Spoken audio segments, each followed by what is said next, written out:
안녕하세요. 오늘도 홍여사TV를 방문해 주셔서 감사해요. 오늘은 검은 보석이라고도 불리는 아주 매력적인 콩, 바로 서리태 심는 시기와 재배 방법에 대해서 알려드릴게요. 특히 서리태는 파종 시기가 수확에 미치는 영향이 큰데요. 지역별 파종 시기와 비료주는 방법, 그리고 순지르기에 대한 것을 자세히 말씀드릴게요. 서리태는 늦가을 서리를 맞으면서 수확하기 때문에 붙여진 이름이고 겉은 검은색 속은 푸른색을 띠는 건강하고 맛있는 콩이죠. 콩알이 작은 것도 있는데요. 이 콩은 쥐서자를 써서 서리태라고 하고 쥐눈이 콩이라고도 합니다. 서리가 내릴 때 수확하니까 서리태인지 쥐눈을 닮아서 서리태라고 부르는지 잘 모르겠네요. 저는 서리태를 자주 심지는 않았어요. 텃밭을 하던 첫 해에 서리태를 많이 심고 비료를 줘서 줄기만 무성해서 절반의 실패를 했었는데요. 그 뒤로는 잘 키웠습니다. 여기 올리는 내용은 제가 몇 번 재배해본 경험과 공공기관의 자료를 중심으로 정리하였어요. 자료 출처는 농촌진흥청 농사로, 농촌진흥청 표준, 영농교본, 전라북도 농업기술원 연구자료 및 재배기술정보, 경상남도 농업기술원 콩 재배기술, 강원도 농업기술원 고랭지 콩 재배, 한국토양비료학회 논문이 일부 내용을 인용했습니다. 첫 번째 파종 시기예요. 파종 시기는 서리태 생육기간 전체에 걸쳐 아주 중요한 영향을 줘요. 그런데 잠깐만요. 설명에 앞서서 한 가지 짚고 넘어갈게요. 우리님들 구독과 좋아요는 선불로 누르시고 보시는 거죠? 외상 아니시죠? 외상이라고요? 아, 누르셨다고요? 네, 그럴 거라고 믿고 시작할까요? 하하.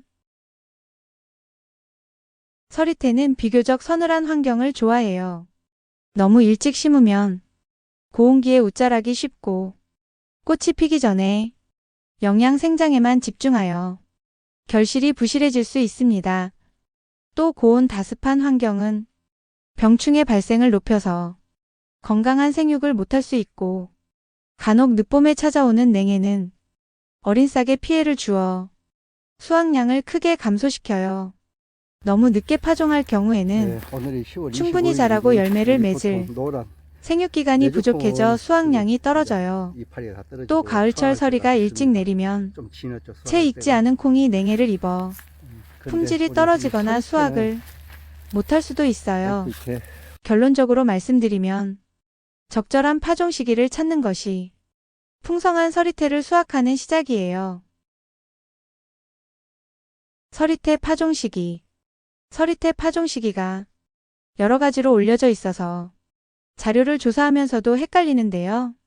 정확한 파종 시기는 그 지역 농업기술센터에 물어보시는 것이 가장 좋겠습니다. 전라북도를 기준으로 중부지방은 5월 중순부터 6월 중순이에요. 자료 출처 농촌진흥청 농사로 콩 파종 시기. 오늘이 6월 3일이므로 지금부터 파종 준비를 시작하시면 적절한 시기에 심으실 수 있겠네요. 남부지방은 일반적으로 6월 초순에서 6월 하순입니다. 자료 출처 경상남도 농업기술원 콩 재배 기술. 북부지방은 5월 하순에서 6월 초중순 사이예요. 자료 출처 강원도 농업기술원 고랭지 콩 재배.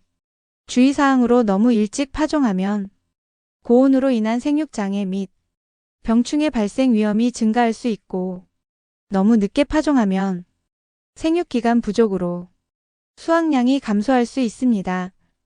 또 장마 시기를 고려하여 파종 시기를 조절하세요. 자료 출처 전라북도 농업기술원 콩 재배 시기별 유의사항. 밭 준비 및 토양 관리. 자료 출처 농촌진흥청 표준 영농교본 한국토양비료학회 논문. 서리태는 물 빠짐이 잘 되고 최소 하루 6시간 이상 햇볕이 잘 드는 곳에서 잘 자랍니다. 토양 준비. 파종 2, 3주 전에 완숙된 퇴비를 10평방미터당 20kg을 넣으세요. 10평방미터를 평으로 환산하면 약 3평인데요. 앞으로 홍여사TV 채널 영상에서는 텃밭에 맞게 거의 다 세평 기준으로 이야기를 하니까 꼭 기억하세요. 일반적으로 콩 재배에 적합한 토양 산도 pH는 6.0에서 6.5 정도입니다. 만약 밭의 토양 산도가 이보다 낮다면 석회를 사용하여 pH를 높여주어야 하는데요. 토양 검사를 하지 않고 경험적으로 석회를 사용할 경우에는 다음과 같은 일반적인 권장량을 참고할 수 있지만 정확한 양은 반드시 토양 검사를 통해 확인하고 사용하세요. 토양 산도 pH 6.0에서 6.5 기준으로 5.5 이하의 강산성 토양에는 10평방미터당 약 0.5에서 1kg의 소석회 또는 고토석회를 뿌려서 밭을 갈고 잘 섞어줍니다. 자료 출처 농촌진흥청 표준 영농교본 콩 재배 환경. 그런데 텃밭에서는 고토석회를 사용하시는 것이 좋은데요. 자세한 이유는 나중에 기회가 되면 비료 사용 영상으로 한 편 만들어서 올려드릴게 일단 그렇게 알고 계세요. 석회는 토양의 산도를 적절하게 유지하여 비료 흡수를 돕고 병해충 발생을 억제하는 효과가 있습니다. 자료 출처 한국토양비료학회 논문 콩 생육과 토양 산도. 두둑 만들기. 물 빠짐을 좋게 하기 위해 15cm에서 20cm 높이의 두둑을 만드는데요. 두둑간 간격은 60cm에서 70cm, 포기간 간격은 20cm에서 30cm로 하는 것이 기본인데 텃밭에서는 땅도 좁은데 그냥 편리하게 심으세요. 종자 선택 및 소독은 영상이 길어지니까 생략합니다. 파종 방법. 자료 출처 농촌진흥청 농사로 콩 재배 기술. 서리태는 주로 직파 재배를 해요. 두둑을 만들고 20cm에서 30cm 간격으로 두세 알의 씨앗을 2cm에서 3cm 깊이로 심습니다. 저는 처음에 서리태를 재배할 때 씨앗을 심으면 비둘기들이 와서 파먹어버리고 싹이 나면 까치들이 쪼아버려서 모종으로도 만들어 심었었는데요. 모종을 길러서 심는 것은 너무 번거로워서 다시 그냥 직파 재배를 해요. 우리나라 격언도 있잖아요. 씨앗을 뿌리면 하나는 벌레가 먹고 하나는 새가 먹고 나머지 하나는 사람이 먹는다고. 판매에서 소득을 올릴 목적이 아닌 텃밭에서는 그냥 그러려니 하는 것이 정신건강에도 좋은 것 같아요. 비료 관리. 자료 출처 농촌진흥청 비료 사용 처방 기준 한국토양비료학회 논문. 콩과 식물은 질소 고정 능력이 있어 질소 비료 요구량이 적은 편이에요. 그래도 적절한 시기에 알맞은 비료를 주는 것은 건강한 생육과 풍성한 수확에 도움이 됩니다. 밑거름. 콩은 스스로 공기 중에 질소를 고정하는 능력이 있어서 질소 비료는 과하게 주면 오히려 웃자람을 유발하고 결실을 방해할 수 있으므로 소량만 주거나 생략하는데요. 텃밭에서도 굳이 요소 비료는 줄 필요가 없어요. 그러나 생육 상태를 봐서 잎색이 너무 연하고 잘 안 자라면 조금 주는 것이 좋아요. 퇴비는 밭을 갈고 두둑을 만들기 전에 충분히 넣어주세요. 퇴비는 토양 미생물들의 먹이가 되어 토양의 물리적 구조를 개선하고 서서히 영양분을 공급하는 역할을 합니다. 10평방미터당 20kg 정도의 완숙된 퇴비를 넣어주세요. 밭 준비 시 퇴비와 함께 인산 용성인비 10평방미터당 100g에서 150g과 칼륨, 염화칼륨 10평방미터당 50g에서 80g도 같이 넣어줍니다. 인산은 뿌리 발달과 개화 결실에 중요한 역할을 하며 칼륨은 줄기를 튼튼하게 하고 병해충 저항성을 높여줘요. 우리 텃밭에서는 전용 비료를 구입해서 사용하기가 번거로우니까 고토석회가 들어간 5종 복합 비료를 주시는 것이 좋은데요. 가능하면 질소 성분이 적은 제품을 구입하세요. 웃거름. 일반적으로 콩과 식물들은 웃거름도 많이 필요로 하지 않아요. 하지만 생육 상태를 봐서 잎색이 지나치게 옅거나 생육이 지나치게 부진할 경우 또 개화 시기와 꼬투리가 생기기 시작하는 시기에는 상황에 따라서 줄 수도 있는데요.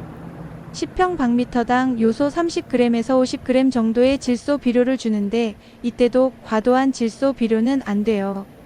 주는 방법은 비가 오기 전날에 뿌려주거나 뿌려준 후 관수를 해서 녹아 들어가게 하는 것이 효과적입니다.